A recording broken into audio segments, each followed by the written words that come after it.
lanjutkan. Nah, ya. Apa sih manajemen keuangan? Ya, yang pertama tentang keuangan. Kemudian uang itu akan dikelola menjadi sebuah investasi gitu ya. Nah, yang pertama keuangan. Keuangan itu apa? Manajemen keuangan itu semua aktivitas yang berhubungan dengan bagaimana mendapatkan dana, kemudian menggunakannya dan mengalokasikan dana tersebut secara efisien. Jadi di sini dari mana uang itu atau dana itu ada, ya makanya nanti di sana kita akan belajar tentang aktiva, pasiva gitu ya. Jadi dana yang masuk, kemudian bagaimana cara mendapatkannya, masuknya ke kelompok mana, terus digunakan untuk apa, seperti itu. Nah, kemudian eh, manajemen keuangan, meskipun hari ini kita pisah dengan manajemen investasi, tapi sebenarnya di dalam manajemen keuangan itu ada manajemen investasi gitu ya. Nah, jadi menurut Suratiah tahun 2001, manajemen investasi itu membahas tentang manajemen keuangan itu membahas tentang investasi dan pembelanjaan serta pengelolaan aset dari beberapa tujuan di kegiatan di perusahaan agribisnis seperti itu. Ya, jadi fungsi manajemen keuangan itu sama seperti manajemen yang lain ya, dimulai dari sebuah perencanaan, kemudian pengorganisasian atau penganggaran, kemudian pelaksanaannya ya, tentang bagaimana mencari, menyimpan, mengendali, kemudian controllingnya melalui pengendalian dan pemeriksaan keuangan. Nah, pelaksana dari manajemen keuangan tentu dipimpin oleh manajer keuangan gitu ya. Tujuannya untuk apa? Ada manajer keuangan. Bisa jadi misalnya perusahaan agribisnis yang masih baru gitu ya. Manajer keuangan itu sekaligus direktur perusahaan gitu ya, karena pendiri biasanya tahu betul bagaimana keuangan yang ada di perusahaan. Nah, tujuannya apa? Ada manajer keuangan itu untuk mengelola dana perusahaan agar nanti penggunaan dana ini bisa digunakan seefisien mungkin atau memaksimalisasi nilai perusahaan. Nah, perannya apa? Perannya ini ya berarti meliputi operasi perusahaan, kemudian meliputi peran manajer keuangan, atau kalau misalnya perusahaan itu sudah mulai terbuka sahamnya gitu ya, maka ada tentang pasar modal dan peran pasar uang seperti itu.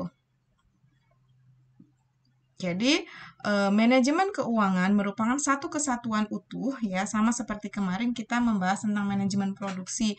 Manajemen produksi tidak bisa berdiri sendiri pada suatu perusahaan, tapi manajemen produksi berkaitan dengan divisi yang lain, yaitu ada manajemen keuangan, ada manajemen pemasaran dan sebagainya. Begitu juga dengan manajemen keuangan, gitu ya, berkaitan dengan ketika perusahaan agribisnisnya perusahaan manufacturing gitu ya, maka berkaitan dengan manajemen produksi. Jika bergerak pada perdagangan, eh, maka berkaitan dengan manajemen pembelian gitu ya, kemudian pemasaran dan sebagainya.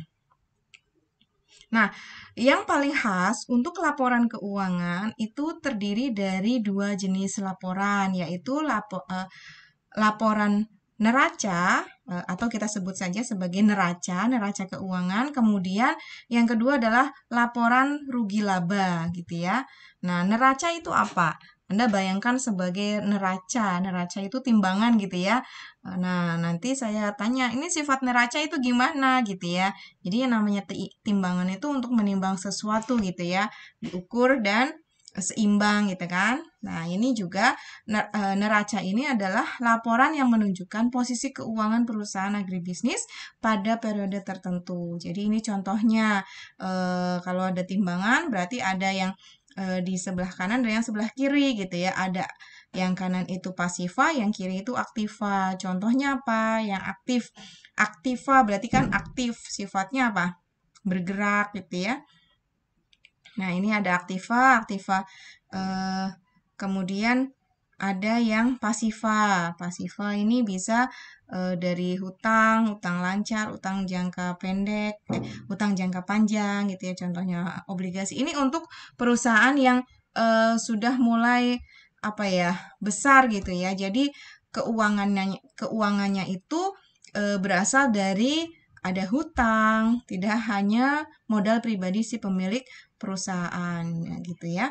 Nah, ini juga aktiva tetap. Di sini ada tanah, bangunan, mesin, peralatan. Ini semua dihitung gitu ya. Seringnya kan kita kalau misalnya membuat eh, sebuah perusahaan gitu ya atau memanage sebuah bisnis biasanya tidak sampai sedetail ini ya. Nah, ini terjadi pada perusahaan agribisnis. Nah, harapan saya nanti rekan-rekan juga melihat ya bagaimana sih manajemen keuangan pada perusahaan agribisnis. Minimal bentuk usahanya adalah CV gitu ya. Boleh PT, boleh. Nah, kemudian yang kedua, setelah neraca ada laporan rugi laba. Laporan rugi laba ini menunjukkan hasil kegiatan.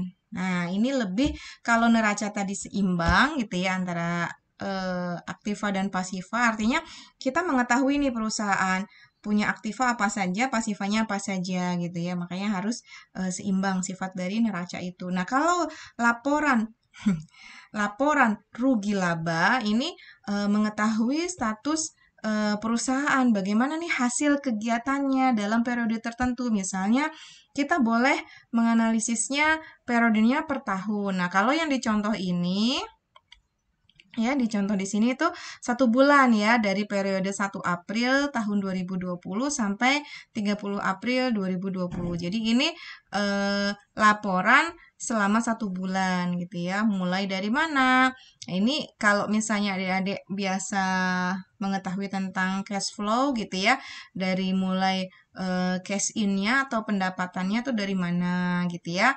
Kemudian biayanya itu apa saja gitu ya. Jadi ini pendapatan dari penjualan gitu ya. Kemudian ada retur, ada potongan, ada diskon gitu ya. Kemudian ada harga pokok penjualan. Kemudian ada laba kotor. Kenapa laba kotor? Karena belum dikurangi dengan biaya-biaya. Nah, biaya di sini contohnya ditulis beban gitu ya, boleh. Tapi kan komponennya sama ini. Beban penjualan ada biaya gaji gitu ya, biaya meeting dan seterusnya. Nah, ini silakan nanti disesuaikan dengan kegiatan yang dilakukan pada perusahaan agribisnis. Ya, kemudian jumlah biaya ini ditotalkan maka menghasilkan laba bersih gitu ya. Nah, di sini laba bersih operasional. Nah, kemudian ada nih misalnya non operasional gitu ya, maka dituliskan. Nah, kemudian laba bersih di sini angkanya positif ya, 417 juta gitu ya. Nah, ini kalau negatif berarti rugi gitu ya. Nah, di sini untuk melihat apakah perusahaan itu mengalami keuntungan atau kerugian gitu ya. Nah, oke, ini penjelasan selanjutnya ya. Jadi dalam menulis naraca, komponennya apa saja gitu ya. Dimasukkan ada nama organisasinya, kemudian tanggalnya, jangan lupa gitu ya. Nah, kemudian isinya itu terdiri dari apa? Isinya terdiri dari aktiva, kemudian kewajiban, kemudian modal gitu ya. Sebelah kiri aktiva, sebelah kanan pasifa gitu. Oke, laporan rugi laba sudah ya. Nah, ini tambahan ketika misalnya terjadi perubahan modal pada suatu perusahaan. Jadi ada modal pemilik, ada eh, modal pemilik ketika bertambah, ketika berkurang itu seperti apa? Ini contohnya. Nah, dalam analisis keuangan itu terdapat banyak analisis gitu ya. Nah, salah satu 3 kelompok analisisnya itu ada BEP ya, break even, BEA ya, break even analysis gitu ya, kemudian leverage, kemudian rasio keuangan agribisnis gitu ya. Nah, Bu, saya sering menjumpai minimal kalian kalau misalnya bikin proposal bisnis apa? Ada BEP ya, BEP produk, BEP penjual BEP produk, BEP unit, BEP rupiah gitu kan. Nah, itu terus misalnya lagi ada rasio benefit per cost gitu ya dan sebagainya. Nah, ini nanti kita akan menemukan beberapa analisis itu juga digunakan pada investasi, analisis investasi. Meskipun sekali lagi menurut pendapat tokoh yang tadi di awal gitu ya, ada analisis investasi itu sering juga disebut sebagai analisis keuangan. Jadi analisis keuangan itu lebih umum gitu ya, meliputi di dalamnya ada analisis uang, aliran uang, juga ada analisis investasi seperti itu. Nanti kalau ada pertanyaan boleh ya masukkan.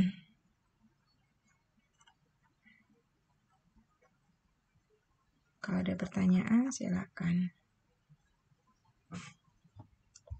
Ya, saya lanjutkan dengan manajemen investasi.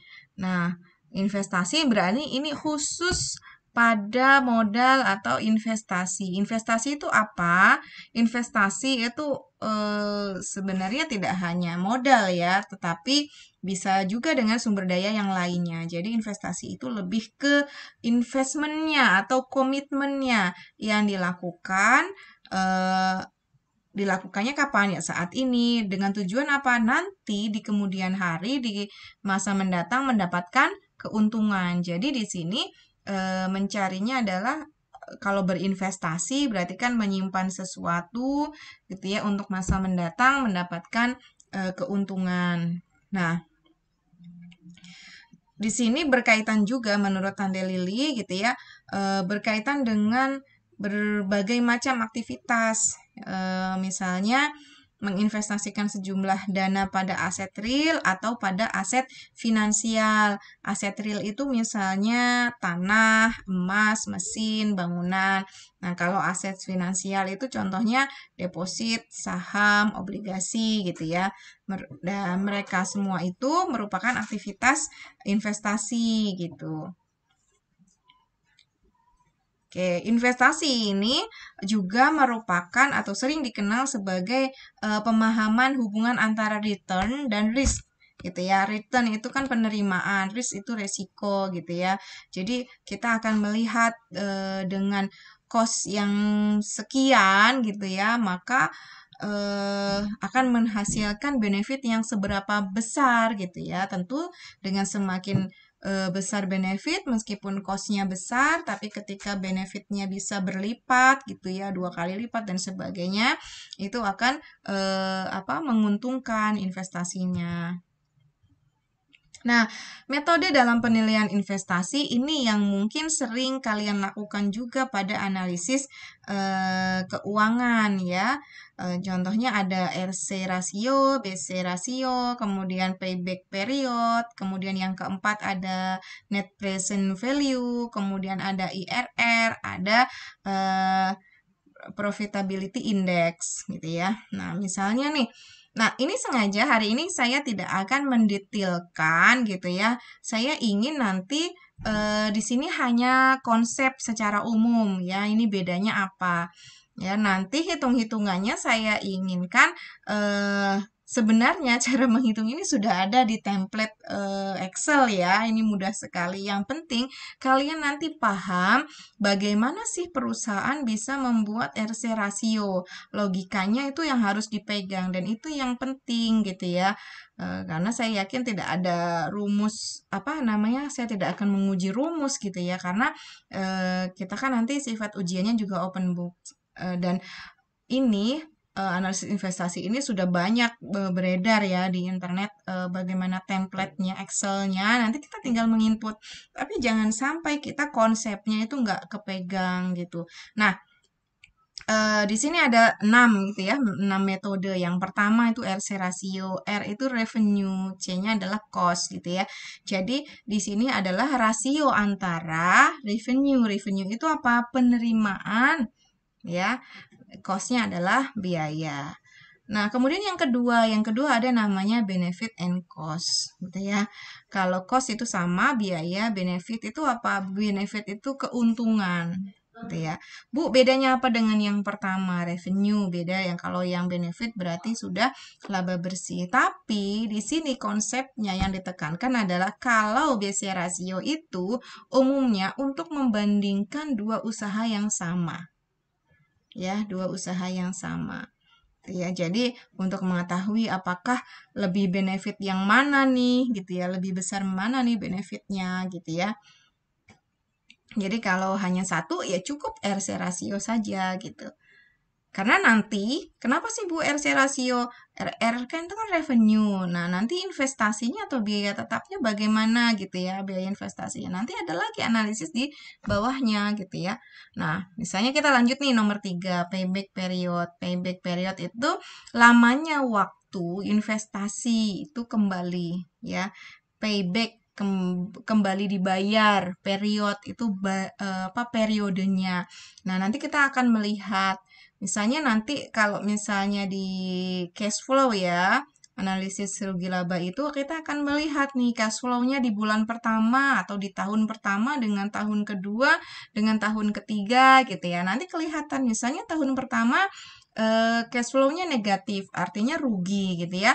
Kemudian di tahun kedua masih negatif, artinya rugi. Nah, kemudian di tahun ketiga itu sudah mulai positif, maka payback period itu berada di 2 koma gitu ya. Artinya apa? Setelah 2 tahun, karena di tahun ketiga sudah positif. Nah, itu nanti persisnya itu dihitung di payback period. Nah, kemudian yang keempat, ya, jadi saya inginnya nanti kalian langsung membuka cash flow gitu ya. Jadi nanti kamu tahu nih RC rasio itu yang mana, payback period yang mana. Begitu juga yang nomor 4, NPV, ya net present value.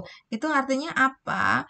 Present value. Present value itu sama dengan laba bersih gitu ya.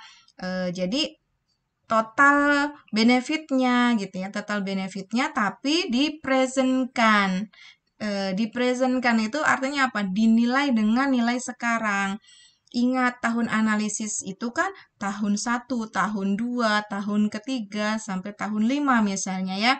Nah, ini kan net value gitu ya, atau benefit di tahun 1, benefit tahun kedua, benefit tahun ketiga, itu dipresentkan, dikonversi dengan nilai sekarang ya. Makanya nanti kita ada didiskon faktorkan dengan suku bunga yang berlaku seperti itu.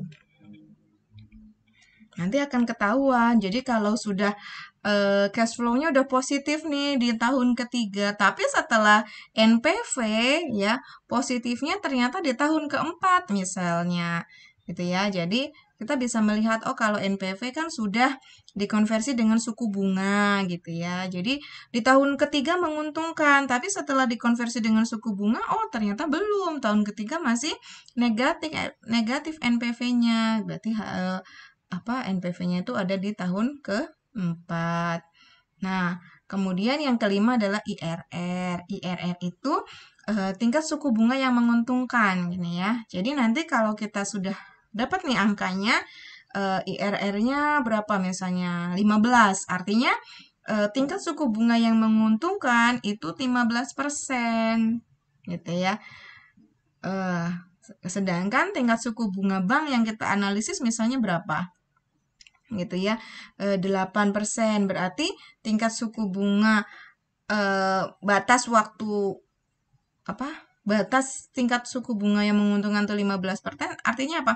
Ya kalau 8% masih menguntungkan gitu ya. Sampai 15% itu menguntungkan. Nah, kalau sudah 15,01% gitu ya atau 16% itu sudah merugikan. Artinya perusahaan itu sudah nggak sanggup ketika menggunakan suku bunga 16%. Nah, jadi nanti interpretasinya bagaimana? Ya IRR kalau tingkat suku bunganya lebih besar dari tingkat suku bunga bank analisis, yang dianalisis misalnya 8% ya, atau 9%. Nah, jika menganalisisnya itu pakai tingkat suku bunga 8%, kemudian IRR kita lebih dari itu, gitu ya, berarti bisnis kita menguntungkan gitu. Jadi ibaratnya begini ya, RR itu. Kita punya uang 1 miliar gitu ya. Kita simpen di bank, kita dapat suku bunga berapa? Tadi 8% gitu ya. Nah, tapi kalau kita punya uang 1 miliar, kemudian kita investasikan ke perusahaan agribisnis, ternyata suku bunganya itu sampai 15%, menguntungkan gitu ya. Tentu lebih memilih diinvestasikan untuk perusahaan agribisnis kan, gitu. Paham ya? Nah, kemudian yang keenam, itu present value yang ada di cash flow dengan present value yang ada di investasi. Jadi, PI ini apa namanya dihitung dengan nilai berdasarkan present value-nya. Kalau yang payback period ini hanya melihat apa namanya periode keuangan ya yang tidak dihitung dengan present value-nya gitu. Nah, untuk lebih paham lebih jelasnya gitu ya, biar pertemuan kita tidak terlalu lama, nanti silakan kalian melihat jurnal gitu ya, jurnal yang tentang manajemen keuangan, manajemen investasi atau analisis keuangan atau analisis investasi. Perusahaannya biar kalian paham nanti perusahaannya dua ya, tapi di perusahaan yang sejenis, misalnya perusahaan minuman dengan minuman yang sejenis gitu ya, jangan yang terlalu jauh karena nanti kamu nggak akan bisa membandingkan gitu ya. Jadi perusahaan yang sejenis, kemudian nanti kalian melakukan telaah dengan cara mengcompare atau kontras, kritik atau sintetis ya. Jadi kalian melakukan studi kasus pada jurnal yang ada, 2 jurnal saja, kita bandingkan nanti ya bagaimana misalnya menurut perusahaan agribisnis yang satu usaha eh, pupuk apa gitu ya, satunya perusahaan pupuk apa gitu ya, masih sejenis. Nah, nanti kalian lihat analisis keuangannya gitu, terutama analisis investasinya. Bu, kalau isinya neraca keuangan bagaimana? Boleh ya, neraca keuangan atau laporan rugi laba. Saya yakin tidak hanya neraca nanti, tapi ada minimal laporan rugi laba gitu ya. Itu juga boleh. Berarti kamu mengcompare 2 laporan rugi laba. Kemudian syukur-syukur sih nanti analisis investasi ya, karena nanti kita akan melihat banyak gitu ya, banyak apa namanya komponen untuk memutuskan apakah investasi itu menguntungkan atau tidak. Dilihat dari RC rasio, BC rasio, kemudian NPV, IRR gitu ya, dan seterusnya itu nanti bisa kita lihat gitu. Jadi misalnya nih NPV-nya positif. NPV-nya positif berapa gitu ya. IRR-nya ternyata tingkat suku bunganya kecil gitu ya. Nah, ini nanti kan ada keputusan. Nanti payback periodnya kapan gitu ya atau profitability index-nya berapa gitu ya. Nanti itu oh ternyata ini gitu ya. Jadi apa namanya investasinya cepat balik gitu ya. Nah, itu kan. Jadi meskipun untungnya sedikit, tapi dia cepat balik, cepat kembali modal investasinya seperti itu. Nah ini dan itu semua bisa dilihat dari membaca jurnal yang ada. Nah silakan nanti saya beri waktu ya untuk 1 minggu ke depan kalian mencari jurnal tentang analisis keuangan atau analisis investasi pada 2 perusahaan yang berbeda. Perusahaan yang berbeda tapi sejenis ya bidang usahanya atau komoditasnya itu ya kalau bisa sejenis ya, nanti kalian bisa mengcompare seperti itu. Baik, demikian pertemuan dari saya. Saya cek dulu apakah ada pertanyaan.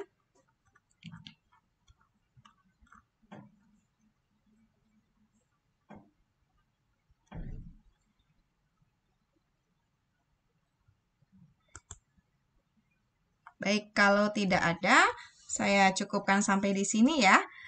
Kita ketemu lagi minggu depan. Nanti saya akan melihat hasil dari studi analisis kalian ya, studi kasus kalian melihat dua jurnal itu, saya akan lihat, kita akan nanti harapan saya ada salah satu contoh yang akan kita bahas bersama untuk diinterpretasikan bersama gitu ya.